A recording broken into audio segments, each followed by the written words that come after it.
Before we dive into this juicy episode all about self-care, I want to ask you something. Are you constantly giving to others but not making time for yourself? You seriously deserve to take care of yourself guilt-free, and it's time to create better balance and boundaries in your life.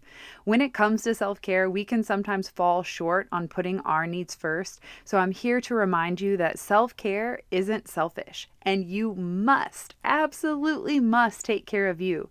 So I'm so excited to announce that our 7-year Shine Tribe anniversary has come around, and in celebration of this sisterhood and showing up to support ourselves and each other in the community, I thought it would be so fun to join you live for 5 days of self-care. So mark your calendar for March 6th through 10th because I'll be joining you for the 5-day journey that will be delivered straight to your inbox, and you'll be surrounded by a supportive community of like-minded sisters who will help you stay committed to your self-care routine with easy, uplifting daily rituals with me freaking live, so you get all my magical energy. After this experience, you'll know exactly what you need to fill your own cup and connect with your soul. You'll create a self-care blueprint that encompasses your mind, body, spirit, passions, purpose, and even time to pamper yourself. So join me for this live experience so that you can learn how to love yourself guilt-free. You'll also learn simple practices to manage your stress and silence your inner critic, and you'll do all of this with easy daily rituals that you can do in just 15 minutes or less. So when you sign up for this incredible self-care challenge, you'll also get my bonus goodies, including my most popular self-love guided meditation and some downloadable self-care planners and fun cheat sheets that will help you stay accountable. Sign up by going to brittanycarmichael.com/challenge. I am so excited about this live 5-day challenge. Mark your calendar for March 6th through 10th and sign up at brittanycarmichael.com/challenge, and I'll see you there. While we're still in the season of love, I think it's really important to focus on the most important relationship that we really have in our lives, and that's with ourselves. So often we put our own needs on the back burner for somebody else, especially when we pursue a new partnership or especially when we want to try and magnify the relationship we're already in. We have to essentially always come back home, back to ourselves and nourish ourselves. So if you've been one of those people that's been beating yourself up a little bit in your own mind, or you have been delaying what it is that you know you need in your life, this podcast is going to be for you. In today's episode, we're going to give you 6 steps for self-care. Hey, we're Britt and Chris Carmichael, and you're listening to the Elevated Life Podcast. Throughout the 16 years we've been together, we've never ceased in our endless quest to better ourselves. We've studied top experts, philosophers, and gurus. After years of personal self-experimentation and working with thousands of clients, we've found the tools for shifting your beliefs, moving through fears, and developing a positive mindset that aligns with your authenticity, integrity, and soul purpose, regardless of your past. If you're ready for a breakthrough, then you're in the right place, because we're here to empower you to take control of your life with simple mindset shifts that create radical transformation. We'll be diving into topics like personal growth, health, philosophy, spirituality, relationships, success, and mindfulness. We don't shy away from the taboo topics like sex, hypnosis, meditation, and exploring altered states of consciousness. So create some space for yourself and get comfy. It's time to become the badass you were born to be. You know what's really exciting? Self-care is finally becoming a popular topic. It's no longer taboo where people think we're selfish for setting boundaries and managing our own energy. Teaching self-care rituals over the last decade has been something that has been the fucking forefront of my mission. And this topic is so near and dear to my heart because watching my mom have a stroke from over giving to too many people to witnessing myself fall in those same traps, I realize that self-care is the basis of all of our own well-being as individuals and as a collective. I think too, when we talk about self-care, most people used to only did self-care in really one way, and that is something that has to do with either dieting or working out. And like when we thought about self-care, oh, okay, so you're going to change how you eat a little bit and you're going to go jog some more. And self-care is so much deeper than that because that's only one dimension, one part of ourselves. Our physical body is one of them. Yes, it's extremely important. It's top of the list. But at the same time, we have to nourish our mind. We have to be figuring out how much have we been giving? How much energy have we been putting out? Do we need to rest? There's so much that goes into self-care beyond just those rudimentary things. So when it comes to self-care, I want you to take a moment to tune in. Ask yourself, have I been showing up for myself lately? Have I been showing up consistently? Am I checking in with myself every single morning to ask, what do I need? This is the first step in creating that relationship with yourself and creating space to actually give yourself the care you need. So let's talk about the first step for self-care, and that is never speak bad about yourself. Refuse in your mind to talk badly about yourself, not only to other people, but also to you. We've all made mistakes, so it's okay that you've done that. We've all gone through things where we wish we could have done a little bit better, or we didn't try our best, or we just didn't show up in the way that we know that we can. So what? We always can attempt again. If you stay locked into the mindset of blaming yourself, of taking it out on yourself, of ridiculing yourself in your own head, it's going to be almost impossible for you to succeed because the confidence level will be too low. And every time you do an action in front of another person, it's going to telegraph what confidence you have inside. So start right now. Make yourself a pact over the next 7 days. Try it out. Next 7 days, here's your challenge. Do not say out loud one bad thing about yourself. If you make a mistake or anything like that, you can always just say, hey, I didn't mean to do that. I'm sorry. But do not make excuses and do not go back into your past and remember all the times where you messed up. It's time to start doing something different and start praising yourself in a way that nourishes you. That is so powerful. We are as strong as the story we tell ourselves. So when we speak badly of ourselves, we create this energy and environment for our soul to sit in, and we feel the way that we think, and the way that we feel creates the actions that we take, and it attracts to us that same match in frequency. So if we're feeling and thinking bad about ourselves, we're going to end up attracting people that reflect that same energy. And you can know that when you're around certain people, you know that they're telegraphing to you how they're feeling inside, what they think about the world, what they think about their abilities, what they think about success in life. We're always telling everybody everything. It's not just that you need to be a psychic to be able to read people. All you have to do is listen to their words, look at their body language, the way they're standing. Are they tense? Are they tight? Are they relaxed? Are they confident? So there's so much that we're always telling a person, and you're always doing it to yourself. You're always telling yourself something at every single moment. And that starts to begin with what you're doing with your breath. So if you've been one of those people that's been super wound up tight lately and you've been ridiculing yourself, take a moment and take a few nice, long, slow, deep breaths. And as you do that, start to relax all those thoughts and all that tension that you've been holding on to.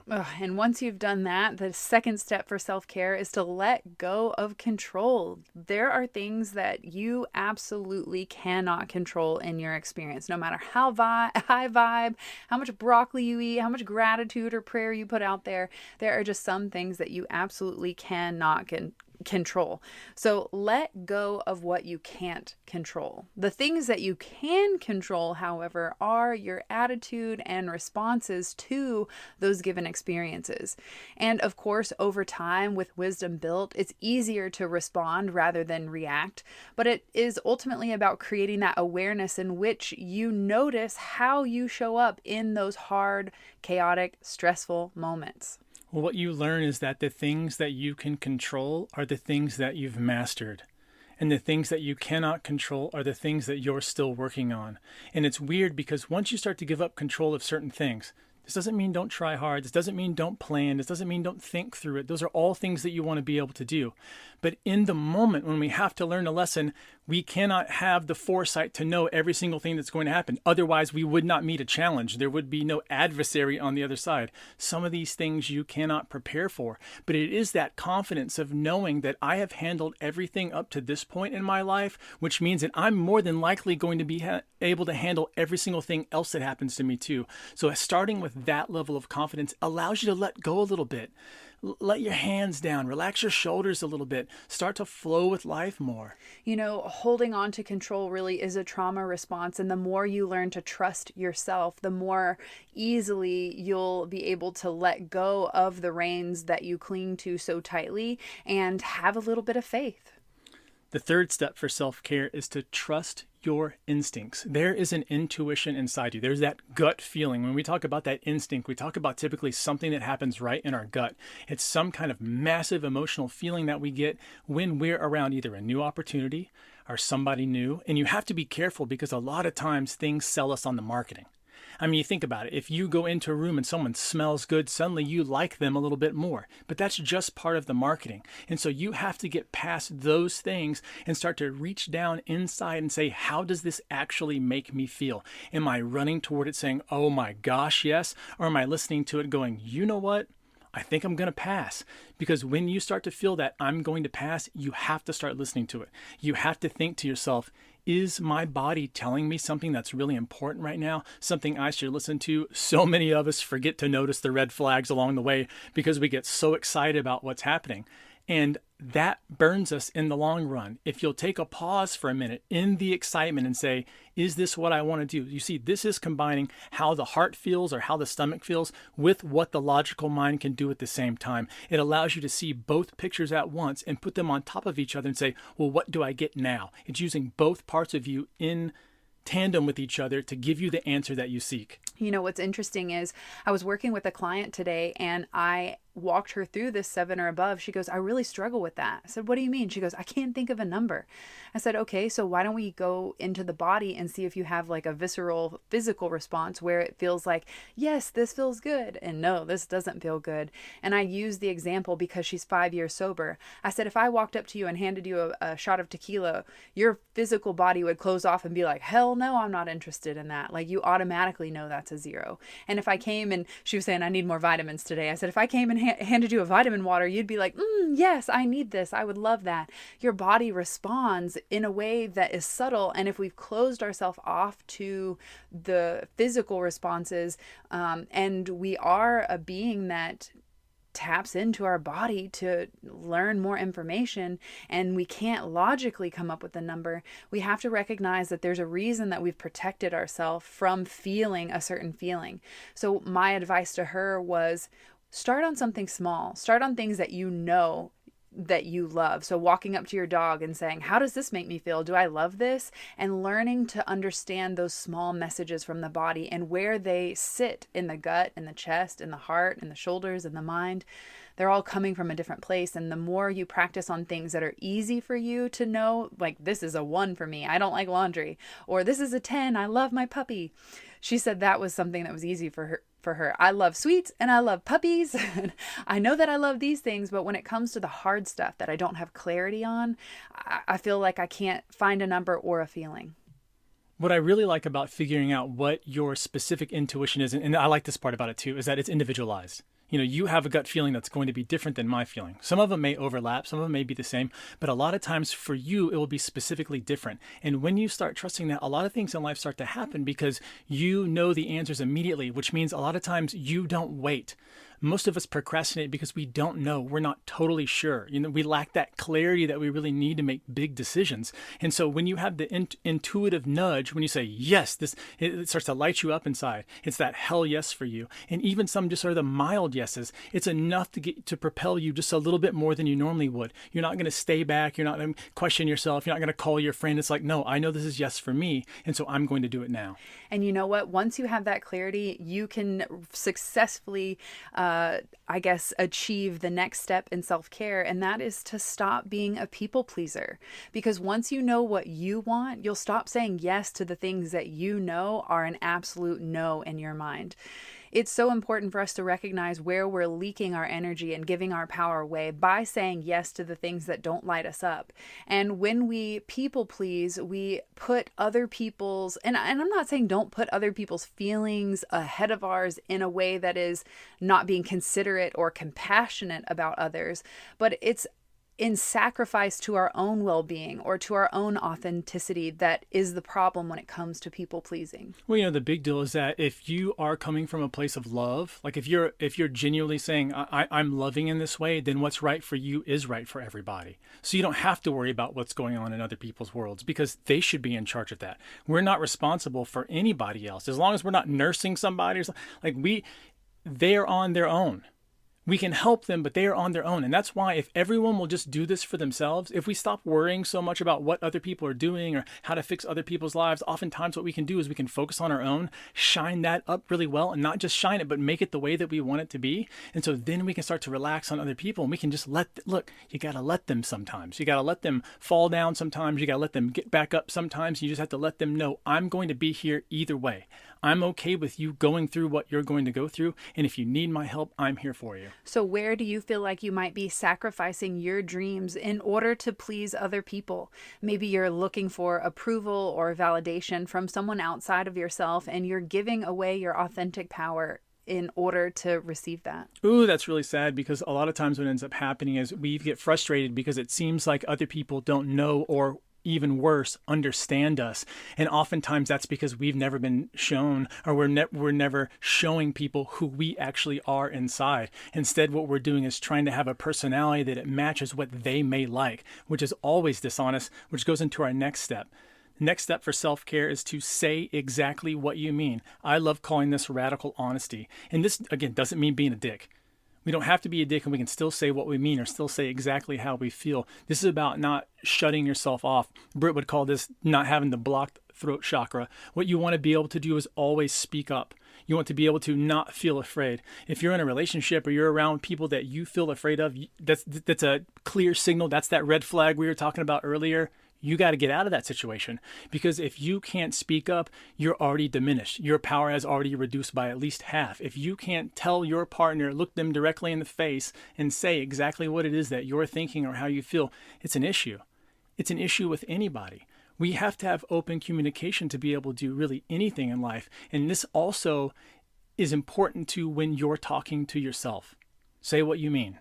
Don't play those games with yourself. Don't lie to yourself. You don't have to do that anymore. You don't have to protect yourself. A lot of us learn to lie out of a protection mode. We lie so that we don't get in trouble. We don't get spanked. We don't get punished, whatever it is. And so it's really important when you start being honest to other people, what you'll notice is that people immediately start to respect you. They may not like what you say, but the respect comes in because they go, oh, they're going to actually tell me. I have to be on my P's and Q's around them because if I start to slip up or I start to do something, they're going to call me out. They're going to say exactly how they feel. They're going to say exactly what they mean. Have you noticed how this has been a progression of self-care to build better self-worth, better self-boundaries, and to really identify and have clarity on who we are as a person and what it is that we want so that we can speak up for ourselves, so that we can tune in and go, is this right for me? And am I being my own best friend or my own worst enemy? And that leads us to the sixth step for self-care.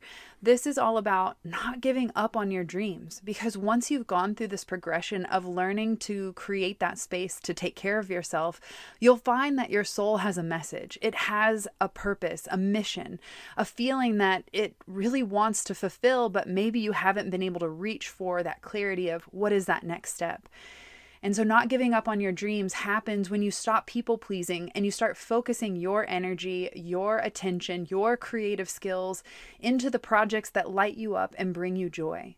So have there been any passion projects that you've put on the back burner in light of someone else's dream? Or have you been afraid to pursue something new? Have you been afraid to start that thing or leave behind the old way of being so that you can try something different?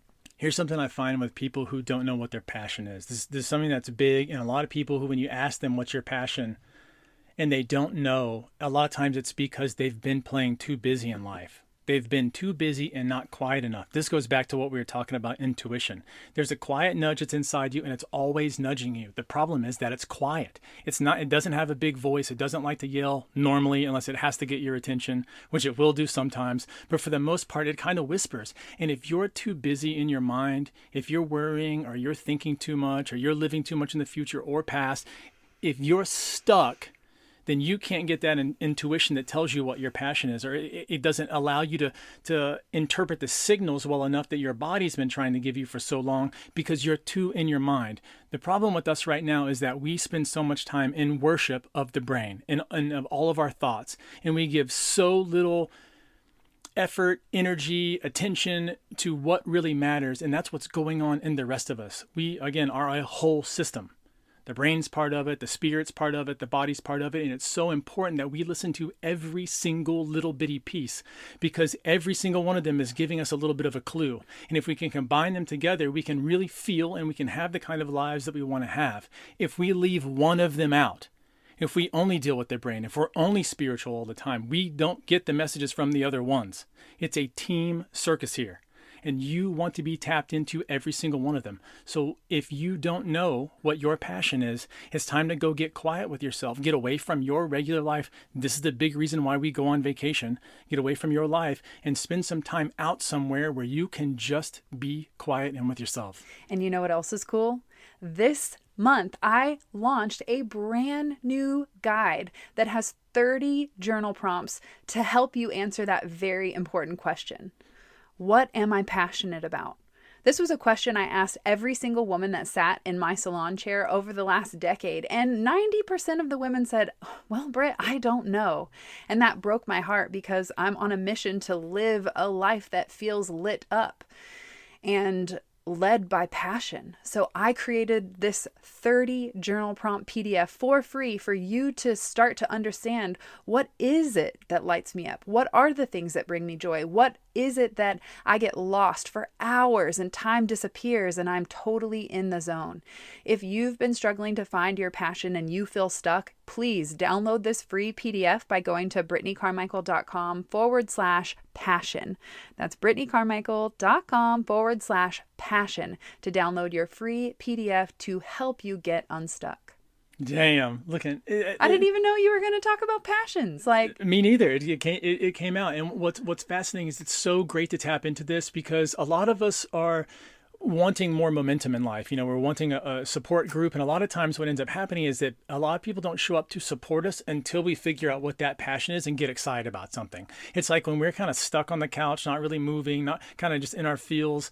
No one's running to our rescue. And the reason why is because it's hard for people to get excited about that. It's typically going to bring their energy down, at least somewhat. And so when you get lit up about something, people start to show up. People are like, well, I want to be excited. So what you'll find is that some of the people who are a little bit lower energy get a boost out of theirs because you're so lit up. And so you start to get this kind of wave of people all around you, and you start to get new things open up, new opportunities, new people to talk to. And it's really incredible. And it all stemmed back from you starting to trust yourself. You're starting to ask inside, well, what do I want to be doing? Like, what am I excited about? What's cool to me? What do I feel like match up my talents and how I like to serve or how I like to live my lifestyle? And having that secret is such a great sauce. You know, we can do and be pretty much anything we want. Our big challenge is to figure out what that is and just to commit to actually doing it. Well, I'm clearly a unicorn. Oh my gosh. I hope you've loved this episode. Self-care is one of my favorite topics. I literally have loads of resources. Like, clearly the Passion PDF seems so perfectly aligned for this conversation. Had no idea it was going to come up. So I really love that, like, divine synchronicity.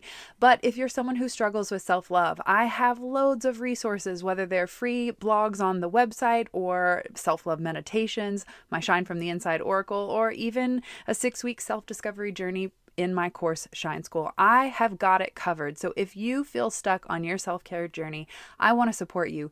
Hit me up on Instagram at The World by Britt or on our joint account at The Elevated Life Club, and let us know how we can support you, because this topic we have endless resources on. So let us know how you enjoyed this by tagging it, sharing it on social media, spreading the good vibes. And until then, we will catch you next week. Peace. Thanks so much for tuning in to the Elevated Life podcast. If you loved this episode, please share that love by leaving us a 5-star review and spreading the good vibes on social. You can tag us at The Elevated Life Club. Want more wisdom from us? Become an elevator by joining us inside our monthly membership club at theelevatedlifeclub.com to discover mindset upgrades, lifestyle hacks, and spiritual tools to elevate your soul. Each month features a live group coaching masterclass, guided meditations, yoga practice, and more to help you transform your life one step at a time. It has all the tools, coaching, and community you need to level up, progress every month, and keep going in every area of your life consistently over the long term.